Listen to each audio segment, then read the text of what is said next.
Signals. Before we start, I would like to talk a brief about myself. I have been into 8 years into technology and building scalable technology architecture, working from AI/ML, distributed systems to trading in cryptocurrencies and all. So before Signals, I was handling a team of a few 10, 12 people who were into microservices architecture, and they were facing the problem of debugging systems and all. I'm passionate in general about distributed tracing systems and how they can be used to handle scale and storage. Right now, I am passionate about building Signals, which is also a part of Y Combinator. We were into Winter 21 batch of Y Combinator. And when I'm not working, I love trekking and I love Himalayas. If you have heard about it, I often go to trek there, and roughly I have done around 8 to 10 treks there. So to start about Signals, at Signals, we are building an open source observability platform. So for those folks for whom observability is still a new term, I would like to break it down into 3 pillars. One is metrics, other is traces, and the third is logs. With logs, we are very much familiar because it has been there for a long time. We have been using Elasticsearch, ELK Stack, and now Loki is a player from Grafana that is doing in that domain. We have fair amount of idea about metrics. Also, we like to monitor infrastructure and a few applications. Like we like to monitor red metrics, like how is the RPS coming to our application, how are the error rates going, how much time actually is my application taking, and all those things. So Prometheus has been a very important and major tool in this domain that is doing fantastic in the community. And something about distributed tracing, that is a new pillar into this observability platform. So distributed tracing is when you trace a request through the different layers of softwares or applications in your infrastructure. So when the request hits a load balancer, 2 goes to service app 1, it goes to service 2, then it calls service 3, and finally it calls the database and returns the call from the database to the user. So we try to track down the request through all of these steps and try to find out if there is an anomaly, and we try to debug the system doing a root cause analysis. Right. So this is the brief about the 3 pillars of observability. Now, so at Signals, we are trying to be a single pane of glass for the 3 pillars: metrics, traces, and logs. Till today, we have to use different set of tools for doing each of these pillars. Like I said, Prometheus for metrics, Jaeger for distributed tracing. Jaeger is, by the way, an open source project from Uber. And for logs, we have been using Elasticsearch. So maintaining all of these 3 different tools, managing the UIs and the different features that each of them can give you, takes time to set up and build it up, right? And even to maintain these open source solutions. So we try to remove all the dev effort that it takes to start using an open source solution and maintaining it. And we try to be as much out of the box as possible as other SaaS solutions like Datadog or New Relic or Lightstep, if you're aware of the domain, right? So we try to be that, taking open source and giving the ease of use to the users. Now, when we talk about distributed tracing and logs, we have to run a lot of queries that needs to do a sort of aggregation over a few columns of fields, right? So like a simple example would be, you would like to know the P99 profile of a particular customer segment or region or set of instances that are deployed, right? We need to do all sort of filtering and aggregation capabilities, right? And Signals is able to provide all those capabilities with the use of distributed column stores like ClickHouse, right? More about it is that we are native to OpenTelemetry. Like Signals is a complete solution, including backend and frontend, that fully complies with OpenTelemetry. For those of the folks who don't know much about OpenTelemetry, so OpenTelemetry is a language agnostic, and it's like a vendor neutral set of libraries that can be added to your individual applications so that they start sending telemetry data out of the box. Even more, you can write your own piece of events from your applications using the SDKs that OpenTelemetry provides. So it's a vendor neutral open source project under CNCF. Right? And at Signals, we try to position is as the default backend for your OpenTelemetry frameworks and libraries. You can just install Signos into your cloud, into your own infrastructure. You don't need to send any data outside. So for those who have some sort of PII issues or compliance issues and want to retain their data into their own cloud, this can be a good solution because you do not need to send any of your data out. So with that, let me show you a quick demo, like how we do it in Signos today, what sort of capabilities we enable and what sort of metrics and traces data we can expose. So as you install Signos, this is a landing dashboard that you will be receiving in your own network, right? So these are the 4 services that are deployed automatically as a sample example called Hot Rod application. That is also an open source sample application given by Uber, right? So these are the 4, so front-end service, customer service, driver service, and route service, and they talk to each other in some sort or the other way to give a response back to the user. And this is a ride-hailing app, something like Uber does. Like you click on a button, it calls service 1, service 2, service 3, and gives a response back to the user, like a driver is arriving at your place in this much amount of time, right? So when you land up with this dashboard in Signos, you can see the P99 latencies of these applications, also the errors these applications are throwing, and the RPS, like how much request per second is your application receiving. When you try to drill down into any of these applications, you see different other set of metrics and data about that application.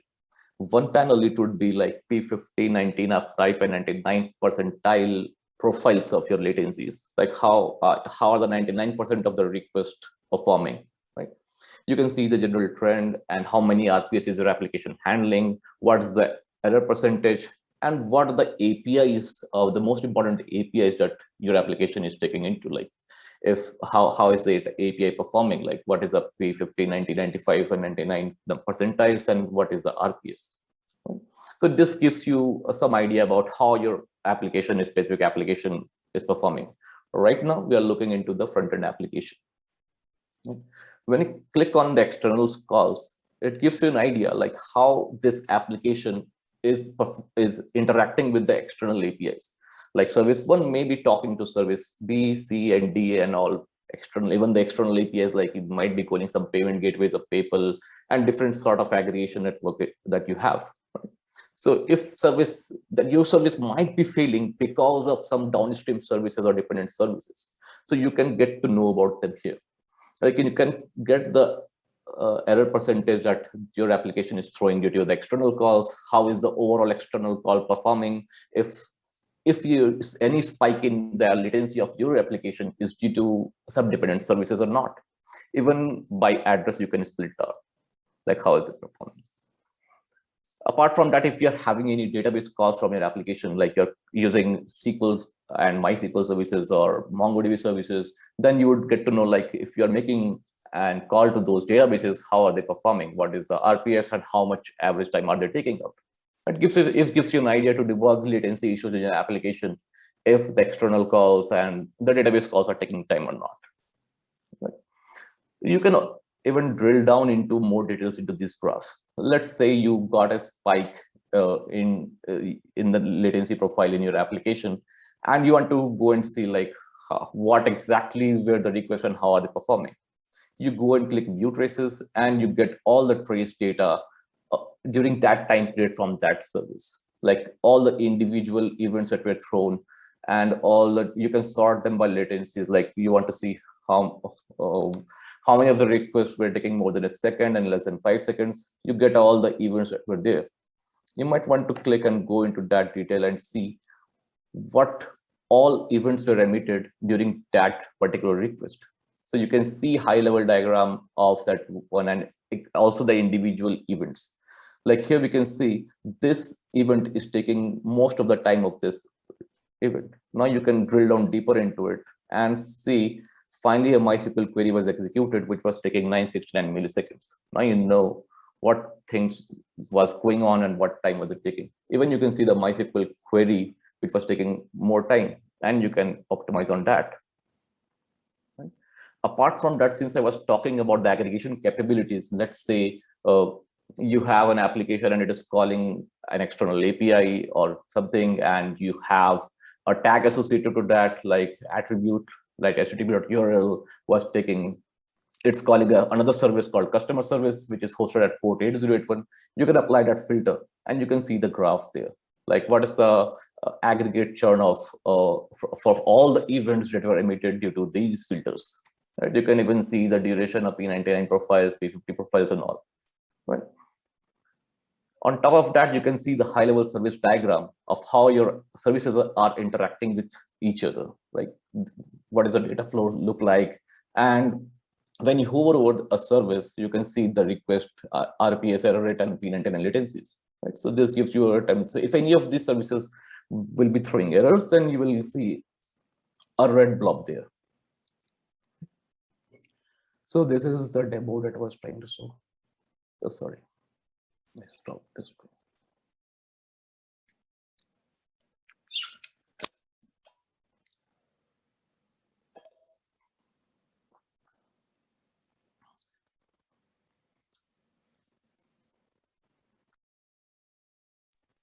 Now that we have seen a simple demo of how Signal's application works, we can go down deeper into what architecture actually enables it, right? So these are all the applications that generate the data. These are hosted in your infrastructure, and these are your applications. You instrument them with OpenTelemetry libraries, and it starts sending data to Signal's backend. This is the complete Signal's backend that can be hosted in your infrastructure. Hotel Collector is a part of OpenTelemetry project, which can receive data, and it can write to ClickHouse.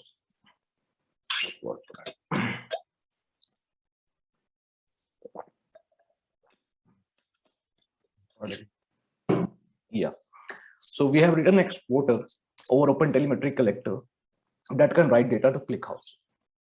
Now, ClickHouse has 2 tiers of storage, like hot and cold. Hot can store in the disk or the nodes, and the cold storage can write to S3.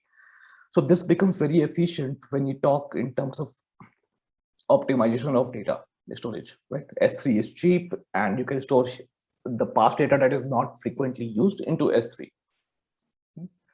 Now we have a query service that is written in Golang that is an interface between the database and the front end. The query service takes data from the ClickHouse and provides it to front end. The front end is written in React.js.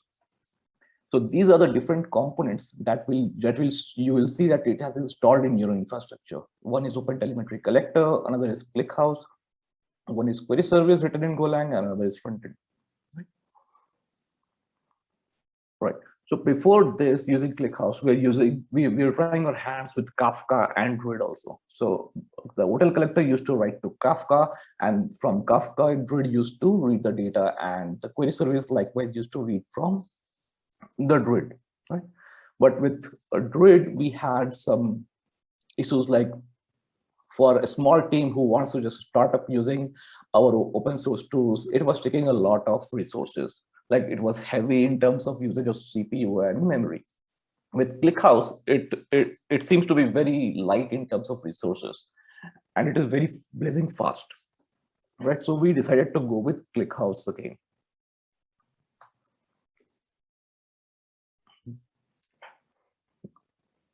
Now we'll discuss why we chose ClickHouse for storing observability data.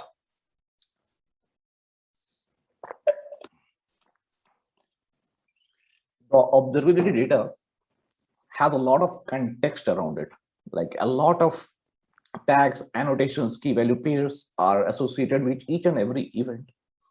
That gives a richness to the data so that you can query it for debugging and root cause analysis. Right? So there can be a lot of columns in one particular row when you try to store it to a database. Right? So eventually the table becomes wide enough, and when you try to run aggregate queries on them, it tries to retrieve different columns from different rows, right? And that is not efficient when you talk in terms of a row-based storage, right, or database. For those data where you need to retrieve only few columns, and you need to do a lot of aggregation on those. Like for example, you have a duration as a column, and you want to you want to have an average of those duration or a percentile, 99 percentile of the duration, a distributed columnar data store is ideal for that scenarios due to the locality purposes. In columnar databases, all the values are written very near the, are sequentially written to the disk, right? So it becomes blazing fast queries. So the aggregate queries are very fast, and retrieving the columnar data are very fast. Right? Apart from that, ClickHouse has very good compression capabilities, whether it is LZ4 or LZD or anything, right? So we are, in Signals, we are able to achieve a good compression like 10 to 25 times compression capabilities, right? And as I've already mentioned, ClickHouse has multiple tiers of storage, which can be leveraged to store data that is frequently used and data that is less frequently used. It can be dissociated into hot storage and cold storage, right? And generally, people prefer using S3 as cold storage because it is cheap. Right.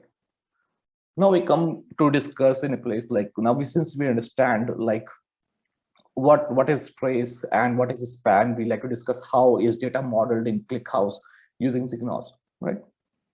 So the list of events are called spans. So events and spans are analogous to each other. Okay.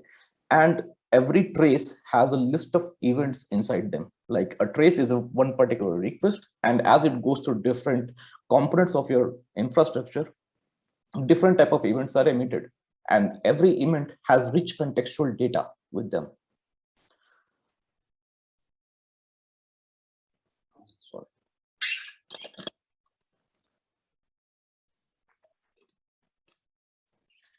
So we created a table looking like this in ClickHouse. We tested out a few different patterns or architectures to store data, and finally we settled with this one. And furthermore, it is open to optimizations and all, right? Everything is open sourced.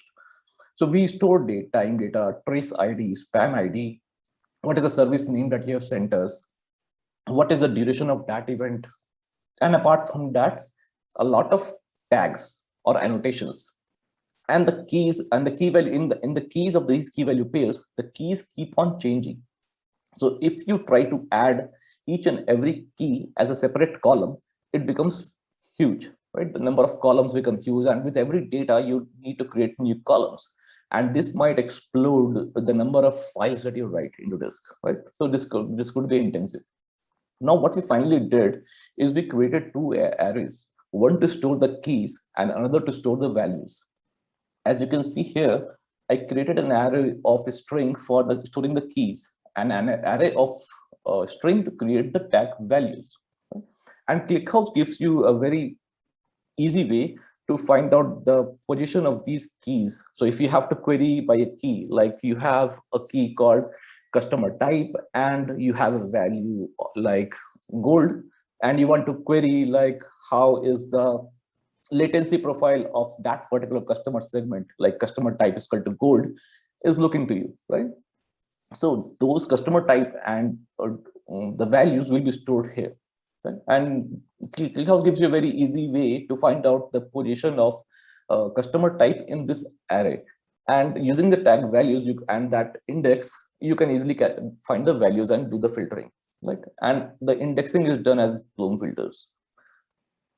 Apart from that, since this is a bit more optimized than using each and every separate columns for different values or different keys, this is I say it is optimized, but not the best.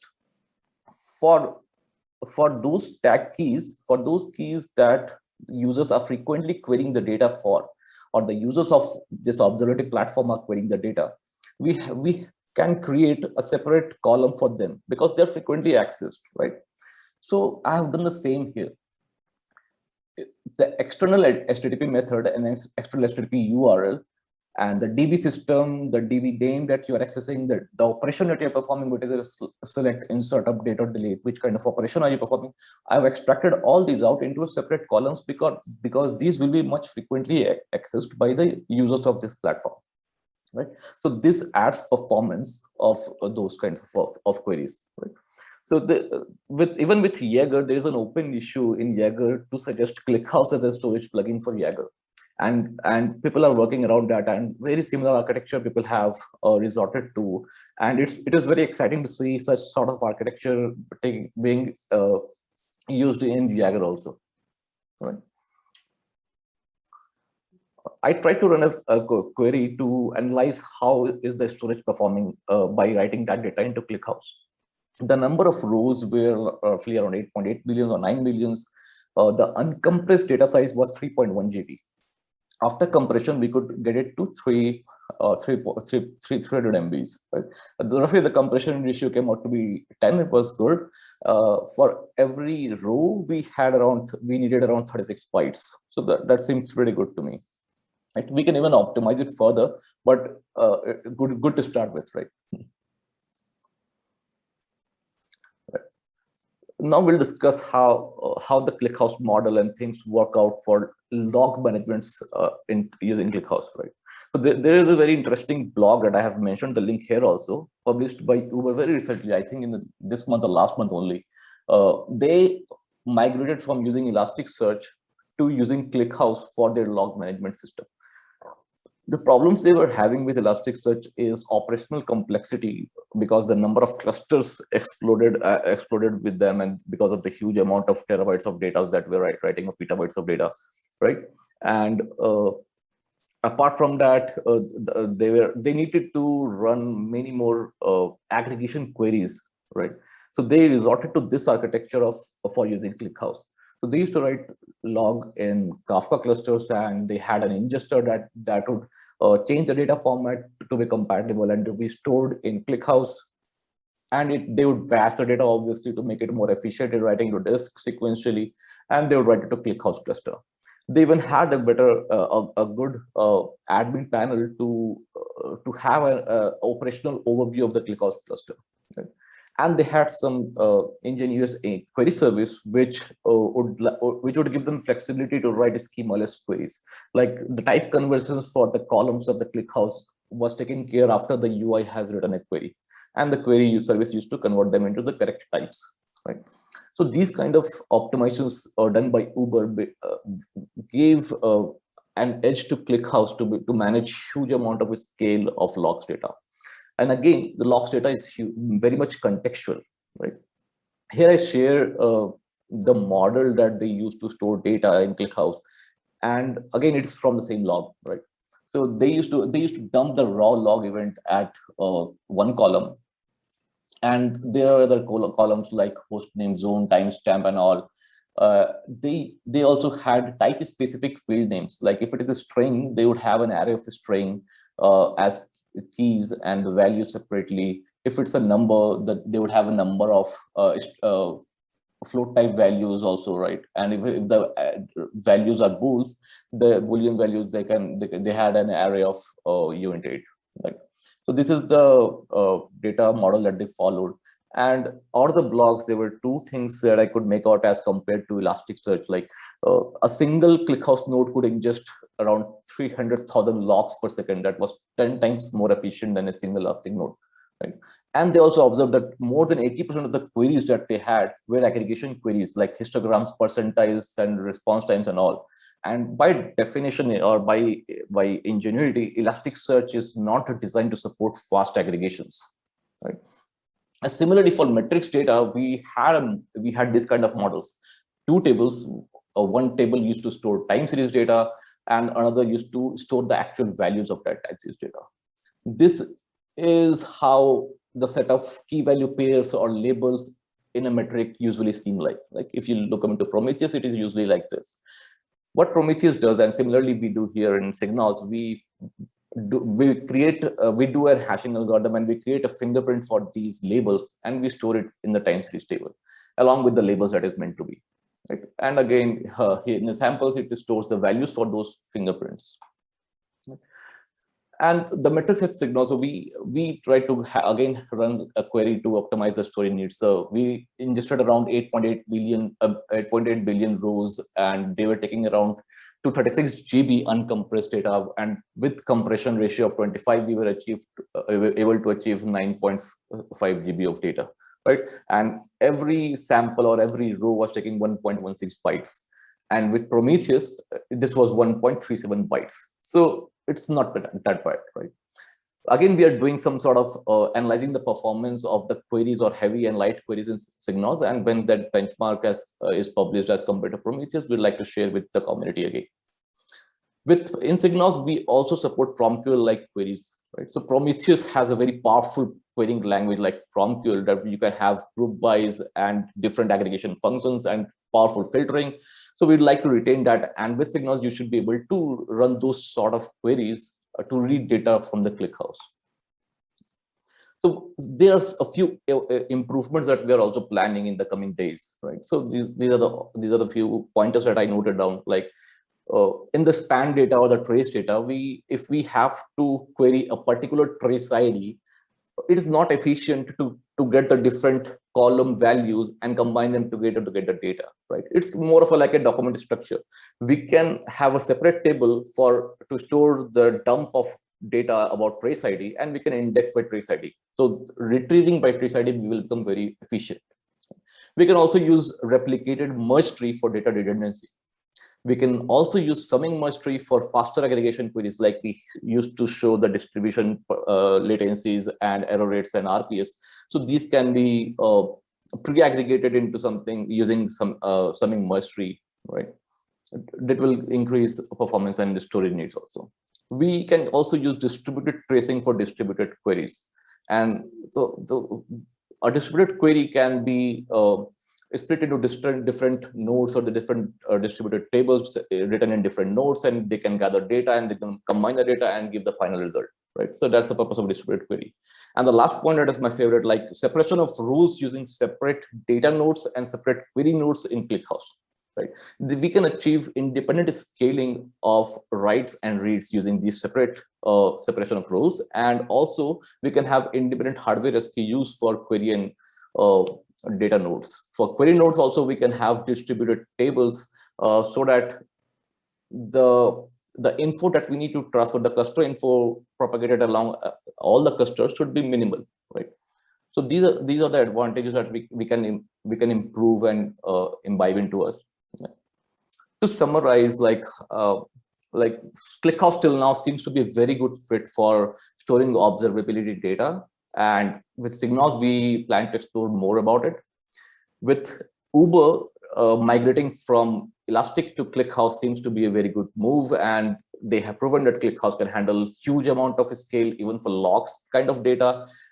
And by nature of ClickHouse being a distributed columnar store, the aggregation capabilities will be very high. And those sort of aggregation queries are also demanded by the users of such platforms, like logs, span data metrics, all their aggregation is needed, right? So it becomes very much efficient when you use ClickHouse, right? And as I said, we were able to run Signals using Druid and Kafka, and it took around 4.65 GB or 6 GB to get it up and running. With ClickHouse, all the Signals setup takes less than a GB, right? So ClickHouse is very light in terms of resource needs, right? And that makes it ideal for open source project like ours. Thank you folks very much. I hope you liked, and do give a try Signals at this GitHub link, and you can post any issues and reach out to me at ankit@signals.io. I'm also available at Twitter and LinkedIn. Thank you, and open to questions. Hey, thanks, Ankit. That was a great talk. I particularly liked your visualization. We had some questions come up during the talk, so let me just scroll back. Here's one which I believe was, it was for you. It came up about 20 minutes in. How is ClickHouse compared to other solutions when you were selecting ClickHouse as a backend? And actually, the person asking this then narrowed it. Specifically, do you know how it is compared to Presto on S3 with columnar storage? Do you have any comments on that? I have not explored Presto too much, but I again think for adoption at smaller teams and smaller companies, Presto takes a huge amount of resources to get started with. But I have not benchmarked using Presto and S3 as a storage. I have looked into all the row-oriented databases, key value stores databases, and columnar databases. Okay. And then you did cover, you know, some of the trade-offs with other databases. Right. Of course, you covered it. This question came up before we That's saw it. that slide. Great. Here's another one. It's a multi-part question, and I'll read you the whole thing, and it's coming off YouTube from Ishan. Have you removed Kafka, or is it part of the OTel collector? And if you removed it, how can we ensure failure at ClickHouse doesn't result in data loss? So OpenTelemetry does not provide installation of Kafka also. So OpenTelemetry has an exporter that can write to a Kafka topic, right? So we have another installation steps using Helm chart, and you can use Kafka along with Druid. So we used to write to Kafka topic, and we used to do some sort of string processing and write to another topic, and from that topic we used to write data to Druid, right? For ClickHouse, we are not using Kafka till now, but we plan to use it to handle bigger scales. We will emit some sort of metrics that is relevant to monitor the operational readiness and liveliness of Kafka, OpenTelemetry collector, and ClickHouse all together. If in future we use Kafka along with ClickHouse, but I guess ClickHouse also has buffers that can handle some amount of buffering data, right? So we'll have an operational dashboard that you can look into. Okay, great. Thank you very much. Yeah, and Ishan made a point that you can also use materialized view with application level decoupling. There's a variety of ways that you can handle this problem. I don't see let me see if there's other questions coming up. No, I don't see any more specific to Signos. I did have one, if you don't mind, since as moderator, I get to ask one. Yeah. Can you talk a little bit about the front end stack? I liked your graphics. What's the library you're using? Can you talk a little bit about how that's done? For the visualization, even? Yeah. So we used a React version of Chart.js. Okay, Chart.js. Right. Yeah. Okay, cool. Yeah, that's I've seen a number of other people. And did you go through any iteration on that, deciding which, or were you just React people? We actually looked into multiple libraries before going to. So we had a few specs, like we have to like this capabilities has to be enabled. We have to select one node and then enable clicking. It has to be very much visible, the circles and all. So we did a research on a couple of other libraries. I don't know. So one was Recharts. I don't remember a couple of others. One was Ant-designed inbuilt charts also. There were Google charts also. But eventually we liked the flexibility and the control we have over Chart.js libraries. Like we can customize them, and we plan to customize them and build specifically for Signos. Cool. Thank you very much. Good. I think that, by the way, it's just not apparent to everybody. Ankit and Pranay are dialing in from the Indian subcontinent. We appreciate your sacrifice. So thank you so much for the talk. If there are more questions, I hope you guys can stick around a little bit. If there are more questions, folks, feel free to put them in the question and answer box. One question, a quick question that I think can be answered. Has this project been benchmarked against the Grafana stack? No, not now. We plan to do it in the next quarter. Okay, great. Then you can come back and tell us about it. Yeah. Excellent.